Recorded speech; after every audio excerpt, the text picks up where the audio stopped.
আজকে আপনাদের সামনে এমন একটা বিষয় নিয়ে আমি আলোচনা করব যেটা অত্যন্ত গুরুত্বপূর্ণ। সেটা কি বিষয়? সেটা হচ্ছে চাতুর্মাস্য। চাতুর্মাস্য কি? অর্থাৎ কেন করতে হয়? করলে কি হয়? কি কি করণীয়? সেটা নিয়ে আমি আলোচনা করব। আপনারা কৃপাপূর্বক এই ভিডিওটা শেয়ার করবেন, শেয়ার করে সকলের কাছে পৌঁছিয়ে দেবেন। সবারই জানা উচিত এবং এই চাতুর্মাস্য ব্রত পালন করা উচিত।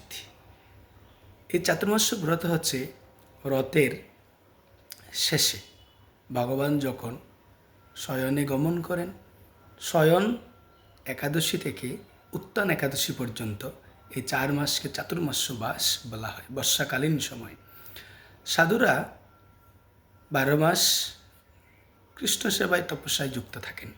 তার মধ্যে 8 মাস প্রচার করেন, 4 মাস তপস্যা করেন। এই তপস্যার 4টি মাস হচ্ছে শ্রাবণ, ভাদ্র, আশ্বিন, কার্তিক মাস। এই 4 মাসে সাধুরা একত্রিত হয়ে, ভগবত ভক্তরা একত্রিত হয়ে বিষ্ণু আরাধনা করেন, শক্তি, ভগবত শক্তি, পারমাত্মিক জ্ঞান, পারমাত্মিক শক্তি অর্জন করেন এবং তারপরে তারা প্রসারের মাধ্যমে কৃষ্ণ ভক্তি জগতে প্রসারিত করেন।